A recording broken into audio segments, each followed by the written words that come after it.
Tracy is, okay, she came on as Tracy. There she Okay. is. Okay, Okay. now let's see if this will go. Okay, it's recording. Oh, is she here? No, I'm here now, and it is recording now. I don't know what I did, but I did it. Okay, so anyway, guys, thank you so much for joining this leadership call. Mel has been incredible with offering her time for us. I know she's going to have some really great nuggets for us. You know, we're all team leaders, and you know, we all need to grow in our leadership. And I know that Mel has some, you know, wonderful things to say. We have some questions lined up, and I'm really excited. Mel, thank you so much for giving your time to my team. We are so thankful. Yes. For having me, especially at the end of the month when all fun is breaking loose. So Yeah. I appreciate having the opportunity to be here and to get to talk to leaders. I think that's special. We don't usually, our time is so spread. We're, you know, talking to everybody all at once. But what I love about tonight is that we can really talk about the nitty-gritty things, the good, bad, and the ugly. And I'm an open book, and that's something I've always tried to be. So I'm looking forward to it because you guys you've been through it. You're in the field. You know what's going on, and I'm hear what's going on with you so that we can get some strategies. Hopefully I can speak from some experience and save you some bumps along the way, and that you can walk away with some tidbits so that you can navigate and have a smoother course to the wonderful success that is Plexus. So I'm very happy to be here. Awesome. Sadie, I'll do the first. You want to just alternate back and forth? Yeah. Okay. Yep. Sounds good. Okay, so Mel, most of us know about the reason why you started Plexus because of Nathan and his type 1 diabetes and how that's just been life-changing for you guys. Maybe briefly touch on that, but tell us about your business journey. You know, what was it like?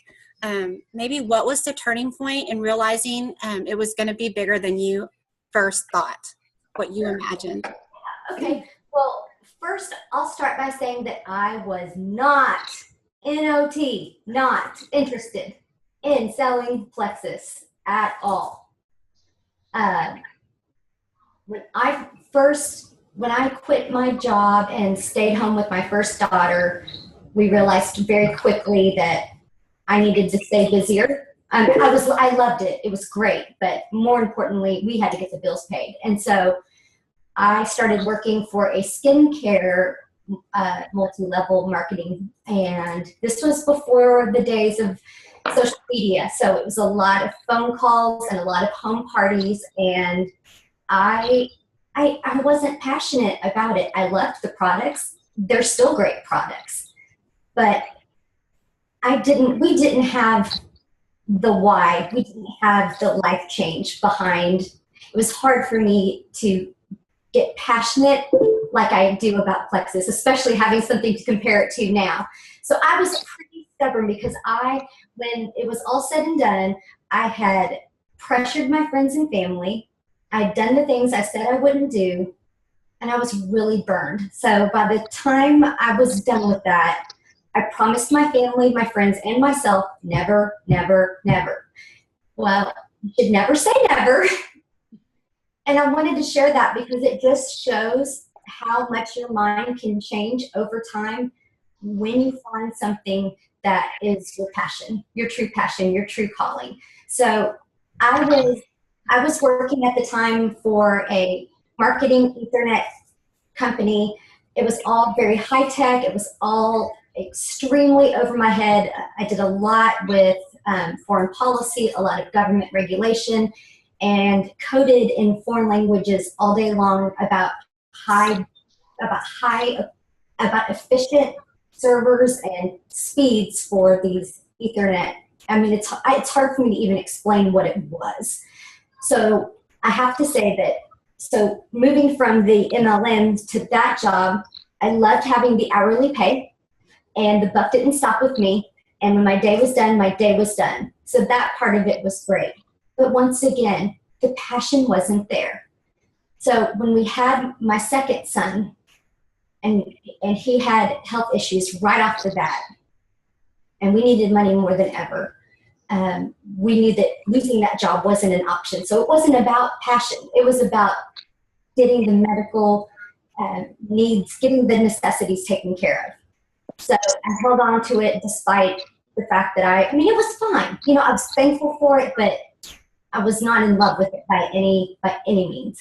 So when we found Plexus and Nathan's story started happening, I started believing and falling in love with not only the products, but the people. And because I think if I started as a customer, I think I would have missed the boat. And I have some different thoughts on that, but because I started as an ambassador and I had Celeste and Jen, who were both Ruby ambassadors at the time, and I was watching them grow, it made me watch them and say, okay, well, if they can do that, I think I can do that. And that kind of created a challenge in a sense. But even at that point, it didn't feel totally real. Fast forward, but I was having fun. I was having fun and learned very quickly that this was my passion.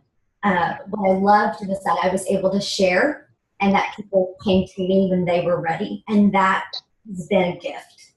There is no pressure in that. People come to you when they're ready. And that to me is something I never expected that anyone would ever do. So to have that happen on a large level was mind-blowing to me. But my aha, the big moment was going to Leaders Retreat. This was back in 2013. I was a Ruby ambassador and promoted to senior Ruby on the trip. But there were only 4 of us. From, we have this huge team now. Well, there were 4 of us at the time.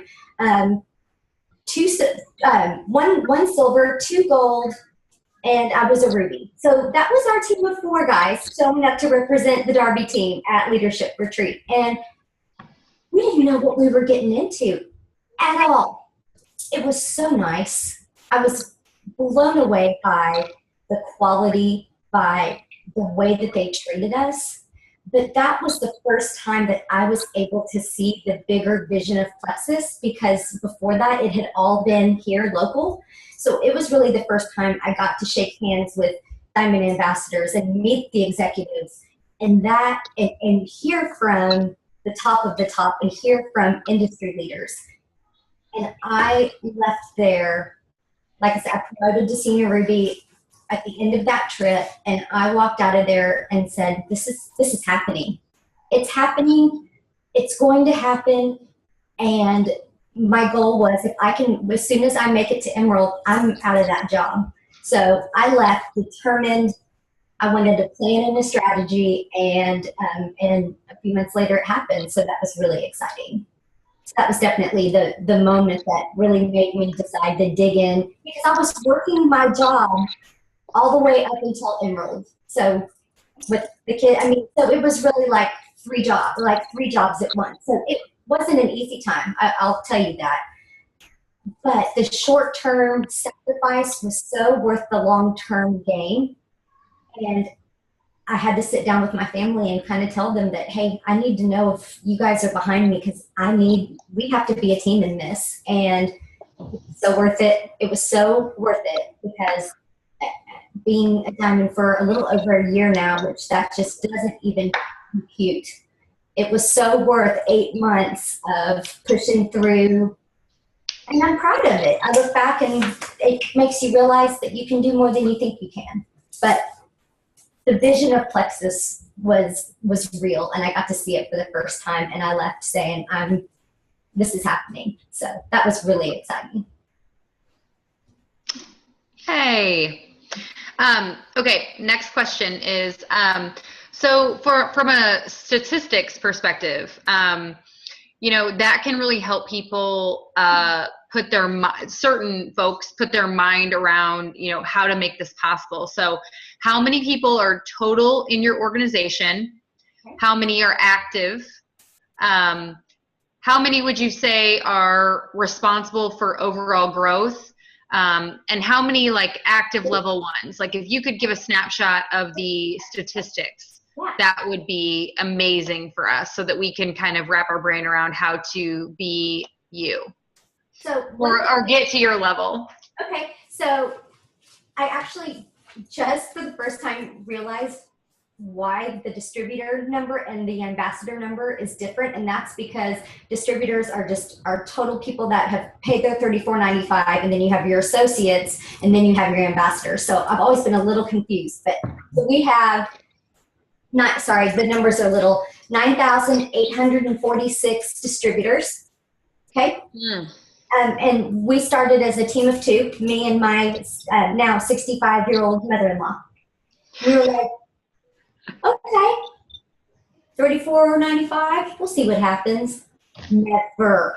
I mean, we're about to have 10,000 ambassadors on this team. I don't care how many are inactive, just that number is crazy.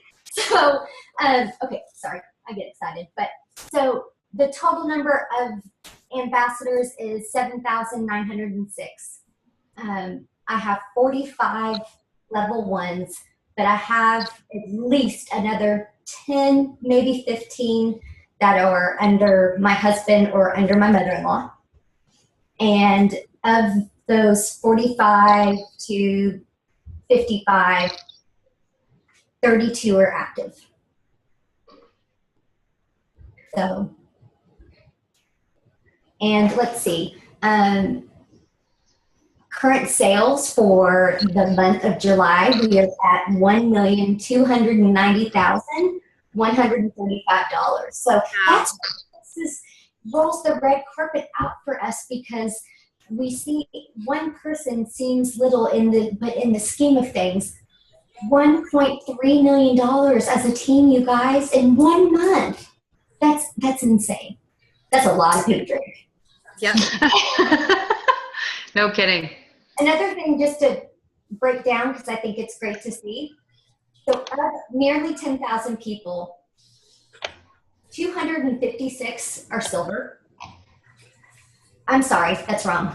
Senior ambassador, that was the number for, this is a small little chart I'm looking at. Okay, 672 are silver ambassadors. Here's the big jump. So it's very clear that there is a line in the sand, and it's between silver and gold. Okay, because we go from 672 to 98 gold.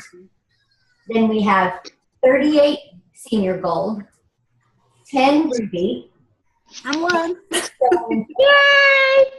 And so, I mean, if you are ruby and above, you are in the one. You're in what 1% of the team of 10,000 people.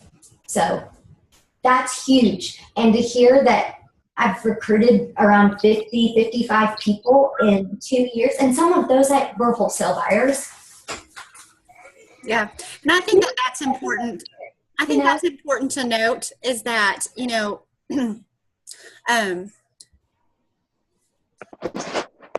if you build wide, it really just takes a handful of people to bring you to where you are today.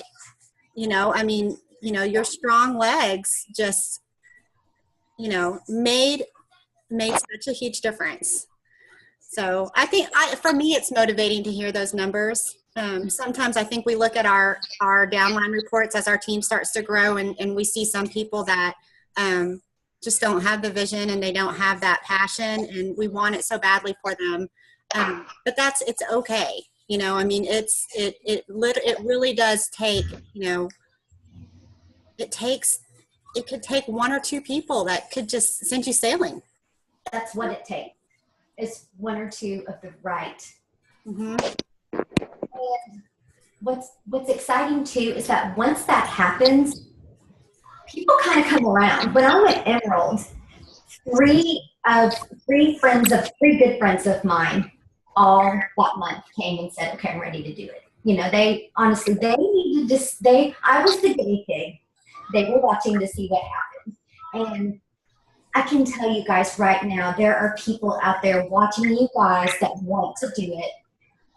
And it's not the right time for them yet, but it will be. And to the last question that was asked, how many are responsible for the majority of the growth on the team? I would say about 250 ambassadors are really the contributors to the 8,000 whatever points that have been given to our team this month. So out of 10,000, we're talking 250 people. So they talk about your 80-20. I think it's more like your 90-10. Mm-hmm. And what's good and bad about that is that the good thing about it is that it is very obvious where you should be spending your time. It's with that 10%. Yep. Love the 90% where they are, and they may and some will come around, and when they come around, great, but you can't make them. So love on that 10%, and some of those 90s will decide to jump in because they can see that you're having way too much fun and they want to be a part of it. But other than that, you really want to grow and nurture the people that are making it happen. Yep. Awesome. Okay, so if there was one thing that you could go back and do differently, now that you've been along, you've been on this journey for over 2 years now, what would you tell yourself when you first started building your team? That is a hard question. And I mean, it really is. I did a call about all the things I would do different if I could start Plexus today and know what I knew now. Mm-hmm. So I did a call on it. So it was hard for me to go, oh gosh, what is the one thing? So I will say I second guessed the power of our company and products for way too long. I didn't give Plexus the credit that it deserved, because I see now that we got a lottery ticket handed to us. It took me way too long to be all in and fully believe that. I would have been bolder. I would have worried a lot less about the people that don't write my paycheck. And I would have had a laser focused intention, of course, with people that have a need for health and that need financial freedom, absolutely. But I think I would have had an additional laser focus to the go-getters in my life that intimidated me, or that people that I thought, those are people when I'm around them that make me better. And I was going for the people that needed help. Where now I'm looking and I'm being a little more selective and saying it's okay. They don't have to have a mind-blowing testimonial. We are also looking for those driven go-getters, because they are people that influence. And when you have people of influence on your team, those are the ones that make it happen.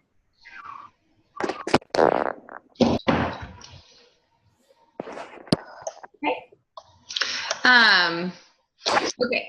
So, what does it mean for you to have unshakable belief and confidence when recruiting new team members? And why do you think it's important as a leader to exude the unshakable belief? Unshakable belief is having faith, having confidence, and staying calm when the storm comes. Because the storm will inevitably come. It can't all be rainbows and puppies every day of our lives. There will be storms. I remember very distinctly when a competitor marketed a very similar formula and started cross-recruiting Plexus ambassadors and trying to steal people away. And it was a really hard time for us. They were not building a team with integrity. It was getting a lot of attention, and it really tested the belief of people. And I couldn't believe people would even consider that. When we had the proof, we had the testimonies, and we had the success and life change. So it was a no-brainer for me. At that point, I had unshakable belief. But honestly, it's when you see those white lines and you don't know what you're going to do. Unshakable belief is when you lose a team, like you lose one of your legs to whatever reason, and you have to rebuild. Having unshakable belief will Does that make it fun? No, it's still intimidating and exhausting, but you'll never stop. That's the difference. Because you know what? I've lost an entire team, and I'm better for it. You know, it wasn't fun, but it wasn't about to change my commitment to Plexus. So the point to me about what unshakable is when the storm comes, because it will, it's being able to weather the storm and move forward. And when we go through those hard times, it really pulls us together and makes us feel like family. And so what was so different about last year's convention and this year's convention was it felt like a big family reunion, seeing a lot of people, because we had been in the journey together, where the first few months of it, you're kind of on your own, you've made some friends, but this was like a big family reunion, like we had been through so much together. So there's a lot to be said for weathering the storms and coming out and being better for it. I think unshakable belief is so important because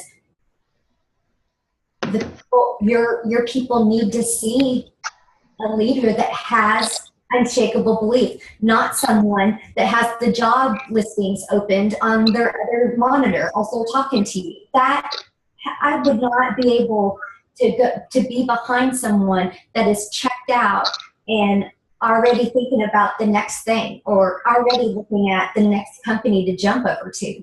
A lot would be about their track record, but mostly I think it is so important because I feel like you really need to love your team and not just lead them. And when that happens, the loyalty that is created, the results don't matter as much. There are literally people that are not making much with this, but they're in it for the relationships and because they are loyal to it. And you know what? That will come. That to me is what speaks volumes.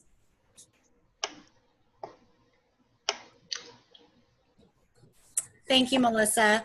Okay, so you've talked about being a servant leader and the importance of personal development. Why do you feel that it's so crucial to not only your own success, but for the team that you're leading, that you're developing as a leader continuously? When I first heard the word servant leadership, I didn't fully understand what the concept was. My friend John Maxwell teaches a lot about that. One chapter to recommend is chapter 5, the law of addition. And that's leaders that add value by serving others. So there's a whole chapter that's really about servant leadership. And the bottom line, and it kind of goes back to the unshakable belief principles as well. If you love your team as you lead them, if you keep an open door, if you share the good, bad, and ugly. I mean, I know we're supposed to go up with our issues and celebrate down, but there are those times that it's completely okay for y'all to see me have a vulnerable moment and say, this is harder than I thought it was going to be. But we're going to figure it out. That, to me, is what creates a real bond. And to me, what servant leadership means is it means rolling your sleeves up and getting your hands dirty and not being above the hard work. If you're going to ask your team to do something, you have to be willing to do it too. And if I'm challenging you to go and talk to someone that literally intimidates you because that's how much you think of that person, because it will be a scary moment, then I've got to be willing to do the same thing. Servant leadership is about loving your people and taking care of them, but also inspiring them and showing them what's possible. And again, living by example, I think, is the biggest part. They need to see that you work this like a job, not a part-time, half-time when I feel like it. You have to lead by example. for people to for people to respect you, for people to trust you, and for people to leave behind you and to take what you are doing. So it's everything. Yeah. Thank you so much for that. Everything you were saying, I was like nodding my head and loving it. So thank you. So as far as influence goes, why do you think being a leader with influence is so important to this business? And what does it mean for you and your team? And what does it mean when your team does not follow you? Okay, well, so in talking about influence, I think there's kind of three main topics, and these don't flow in order because they go a little bit backwards, but I think the three keys to success in this business are influence, being duplicatable, and recruiting the right people.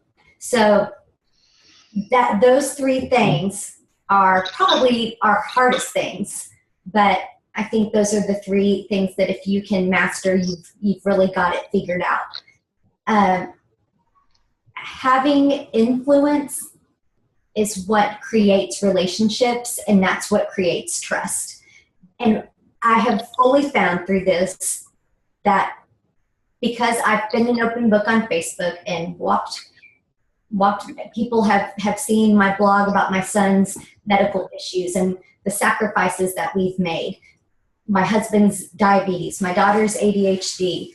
They've seen the sacrifices and the choices that we've made for our family with no brand behind it. We didn't ever, sponsored by, it was just us sharing our life. And so when I did put my name behind something, people had an established trust because they knew that I wouldn't, especially when it comes to health and wellness, particularly with my child, because of the decisions and sacrifices that we made. I would not put my name on something that I did not wholeheartedly believe in. And that to me is what makes someone a person of influence and someone that doesn't. If this is your 8th MLM and people have watched you jump from thing to thing to thing, the credibility is going to be an issue there. If you aren't making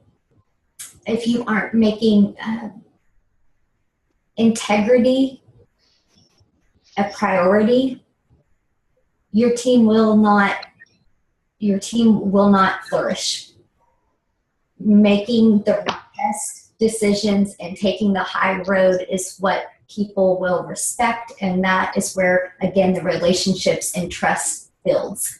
So I think having influence in the right way is everything, and I think it's huge. Now, there are definitely people that don't build like me, that don't work like me, and I don't take that as an insult. I don't take that as, I look at it and think everyone has their own way of doing this, and I'm here to show you the things. You'll be able to see the things that I'm strong in and where I'm weak. And it's kind of like my kids. I hope they will take the best of what my husband and I give them, and, they will learn in our weaknesses to become stronger. So I know people do things so much better than I do. I try to be an open book and just lay it all out there so that when things are hard or when people hit that point, we can talk through it and get a strategy. So I think trust and open relationships are everything. Absolutely. Yep. Thank you, Melissa. Here's our last question for you. What would be your top 5 things that you would tell a new leader? So somebody that's maybe silver or gold. What would you tell them to focus on to maintain momentum and duplication? Okay, one sec here. Let me get back to. I wrote a few points down. I'm trying to find it. If not, okay. Have unshakable belief. So that goes back to what we've talked about a lot tonight. Number 2, you have to have fun. You've got to have some fun in this. Not everyone naturally has the fun factor. You can be a very professional, very respected business person, and you can still have fun in this. Have fun, and others will too. Keep it simple. I vomited a lot of information on people at the beginning because that mattered to me. And what I had to learn to give people enough that they wanted more, but not so much that they walked away. Remembering that it's a job and you can't expect full-time results with a part-time hourly. Sorry, I wrote it down and it sounded a lot better than that. You can't expect full-time results on a part-time schedule. Consistency is the key, and integrity pays off. Those. No, that's perfect. Does anyone, I know we have just a few more minutes. Did you have any more thoughts, Melissa? Or we could open up to questions. I don't know if anyone has some, questions off the top of their head after hearing everything. But did you have anything else you wanted to add? I always will have things to add, but so I really want to hear from you guys and hear your questions. But one thing that I've made a shift with in my recruiting, and I want it to sound right, is I think for so long I was so focused on trying to find people that needed to be saved by Plexus or that needed to be saved financially by Plexus. And there are people that we will find that are.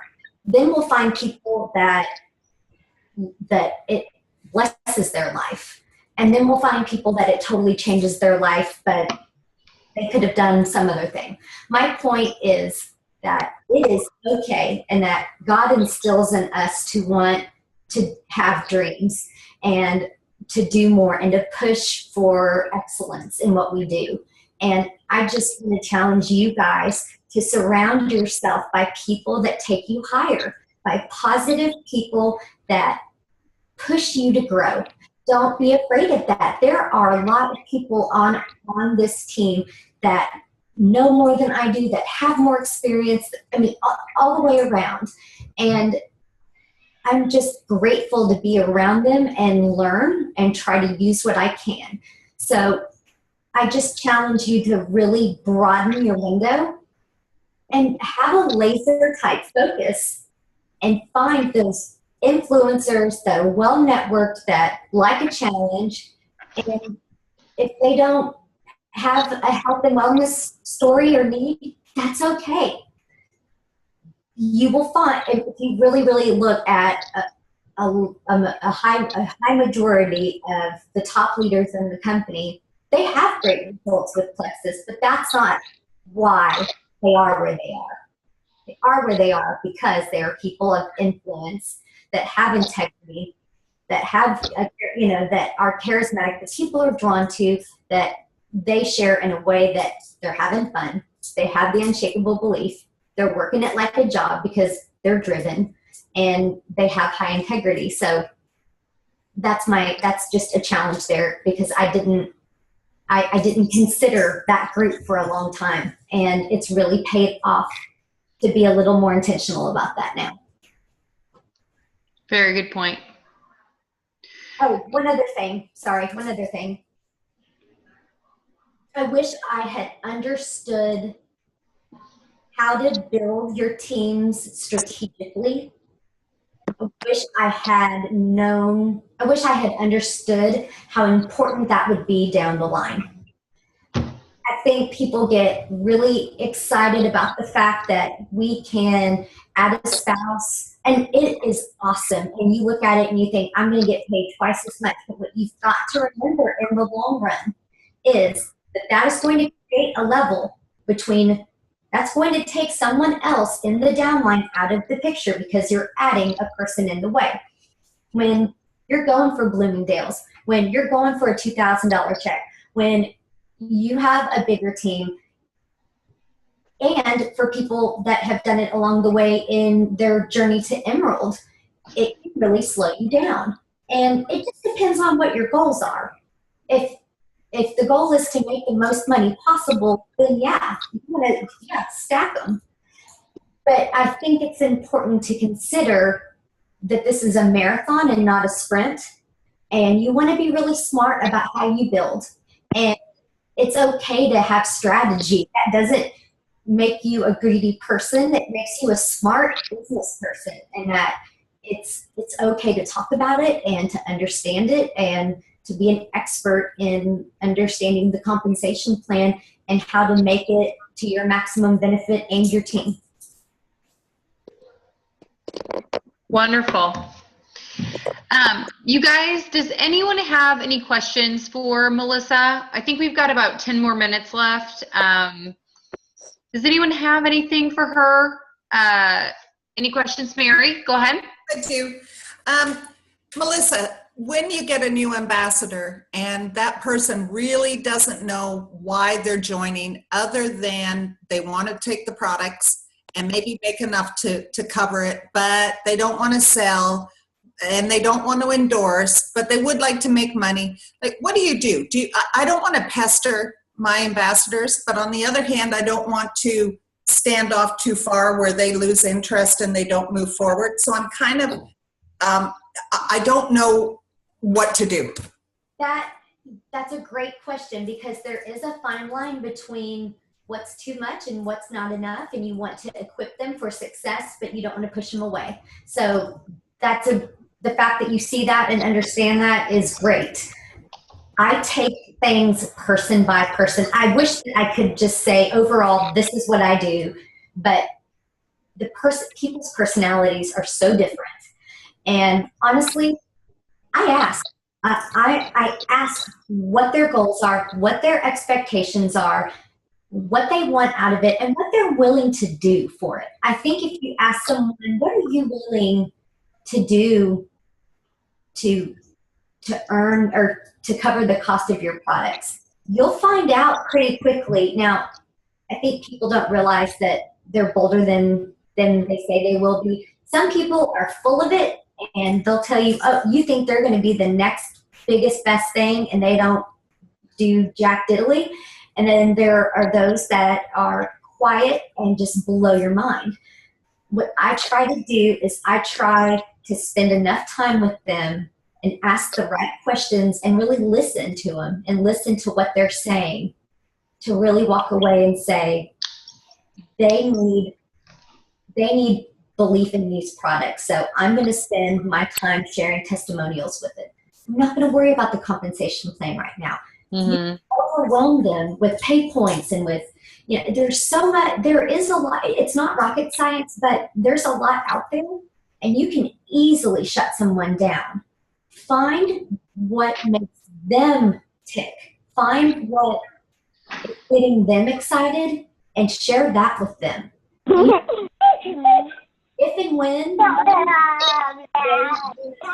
getting gold, then okay, it'll be time for the compensation. But by the time you're there, you're going to know that they're in it. Discussing some complex things. Cover products with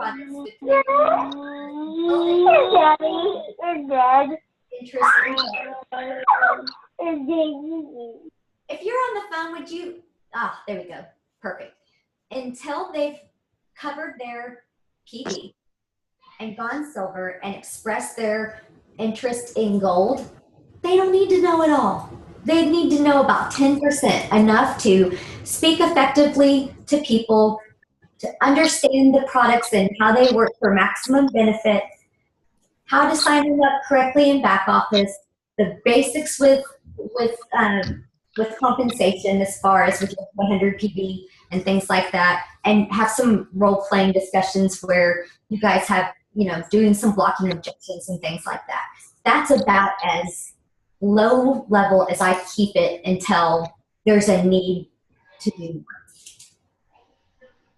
Okay, that sounds good. So just basically giving them testimonies through email, through Facebook, whatever it is, and not overwhelming them, just finding out their whys and guide them through that. Develop a relationship and go with it.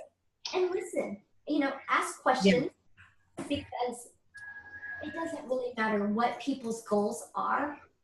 Everyone wants to feel relevant and wants to feel cared about. And if you're asking questions about their life and you care about their goals, the relationship and the trust is going to start happening right then and there.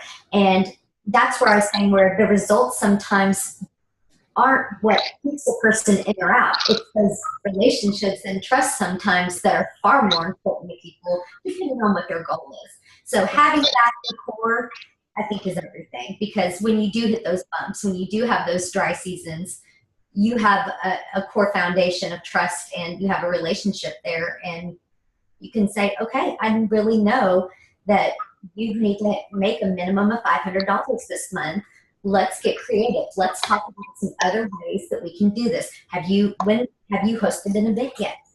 I will come with you. We can host an event. Let's invite some people over, and just start offering those solutions, start offering different ways to get them growing, because they're not going to put those ideas out there. And that's where you as a leader need to be ready to have solutions and the next step and the next thing to do so that they're constantly growing and that momentum doesn't slow down.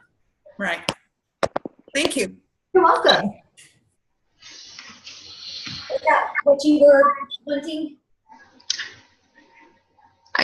I think so. Right, Mary? I'm sorry, pardon me? Is that what you were wanting? Did that help? Yeah, it was. Because I'm kind of in a spot where I don't want to, I've got ambassadors that aren't doing anything, and I'm holding back, waiting on them to tell me what they want to do, because I don't want to pester them. I don't want to scare them off. I'm the type of person that wants all the information real quick. I want it all. I want to give it all. And that's how I am. And I wanted it all. And so I thought that that's what I needed to do. And I was vomiting plexus on people. But you don't want to sit and let them hold the ball in their court either. You want to keep the control on your side. So I think less is more. I think the less amount of times you pass the ball, the more of a result you're going to get. I think giving them a little and having them want more is better than giving them too much to where they're not hungry anymore. And it's okay to be busy. It's okay to not get back to them right. You know what? I have some other team members that I'm working with right now, but I'll get back with you. It's okay to be busy. That kind of makes them go, well, oh, she's needing to help other people.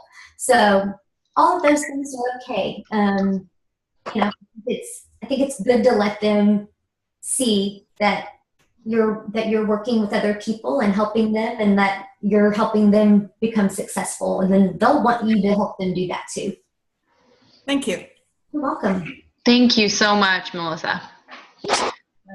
Does anyone have anything else before we conclude? I won't bite. Anyone? She's super friendly.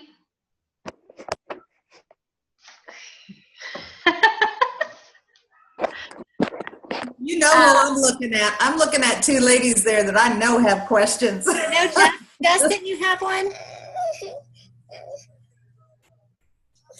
Didn't you ask one in the group chat? No. Let me see if I can find it. No, I know. I was trying to get the audio back on. Hi, I'm here. I did have a question just about how to expand your network. Okay. Beyond Facebook or? Just in general. Okay. Well, there's things you can do online and things you can do in your sphere of influence. As far as online goes, there's a lot of different, one of the things that you can do is you can list your website in local listings and in local directories based in categories. So one of the things I did was I found, you know what, there's a lot of people out there that want to connect with other businesses, and you don't have to pay to do that. A lot of them want you to pay for it, but you can list your website in local directories in your area and use whatever keyword, health and wellness, weight loss, diabetes, blood sugar stabilization, insomnia, migraine help. I mean, any of those type things. You can list as keywords. And then when people go to Google and they type in those search terms, your website will pop up. So that's a great way to expand your network. I have done some paid listings. It's paid off. What that has done is that has brought customers in on a semi-regular basis. Most of them are true product buyers. Most of them have not converted into ambassadors, but those are some of the customers that have really kind of kept my PV going when people come and go. So that's been an easy tool.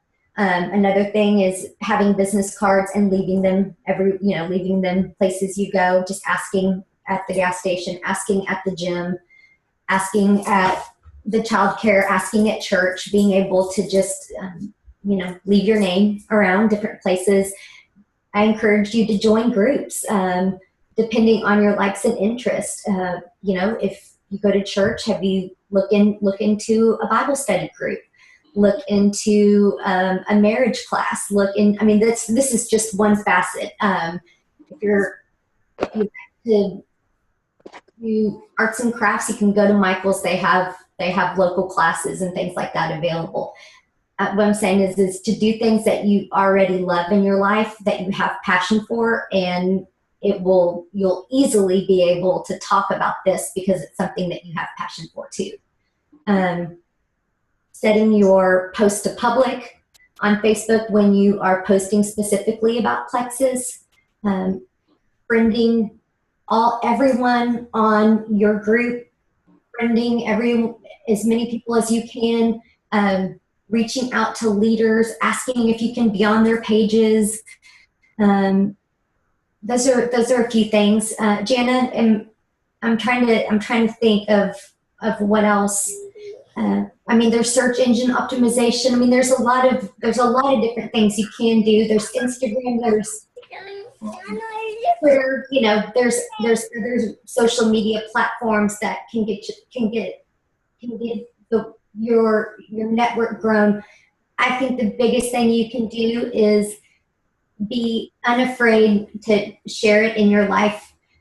I've had people show up in my house and they've become a customer. It doesn't get any easier than that. Somebody that I've never met came to a Praise Our home, and her son was a type 1 diabetic. And I'm like, thank you. You brought this person out of the sky. And then what I do is I tap into their networks, because I'm not afraid to talk to her aunt and to talk to her best friend. She doesn't want to talk to her best friend, but I'll talk to her best friend. And right there's a whole new network of people from this random appraiser that just happened to show up and was interested in trying it out. So when those things happen, go for it. Because the worst thing that can happen is they walk away without you talking to them about it, because someone else will get them. Thank you. Perfect. Yeah, and I kind of have to second what she said about, getting out into your community, joining different groups, joining moms groups, or, special interests.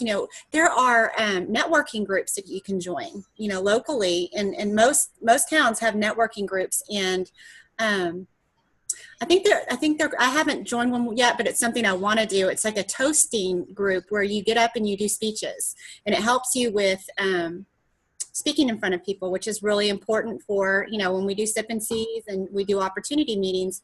It's a free, awesome way, not only to network with other people, but to just hone in on your skills of public speaking. So just anything that you can do to get yourself out there and talking to people, asking questions, listening to what they have to say, because most people are going to tell you what they need from Plexus. Most people are going to say something, whether it's health, finances, or weight loss, somewhere in that conversation if you ask questions. So just make sure you're putting yourself out there and giving yourself so many opportunities to talk to people. That was a great suggestion. Kathy Gamble is a senior Ruby on another team, and she's an introvert by nature. And this whole experience has been a jump out of your comfort zone experience, which has been fun to watch. She just joined her local chamber. And that, I just was so proud of her. She was like, I never would have done this before Plexus. And she did a presentation for the group. She was the only one representing Plexus. So that's such a great idea to really plug in with the business, with local businesses. So that's an awesome, awesome idea.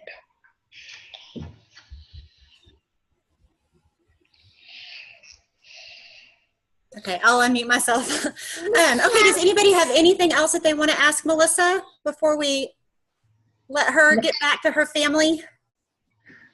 I don't have anything. I just want to say thank you for being such an awesome inspiration and for being so available.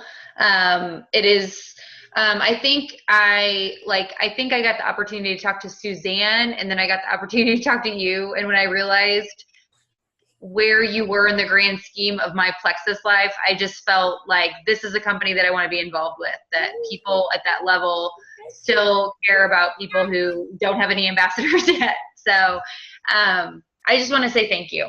Well, it has been my pleasure. And Jen Hawkins is my great grandma in terms of my line. And she's someone that I followed closely and watched.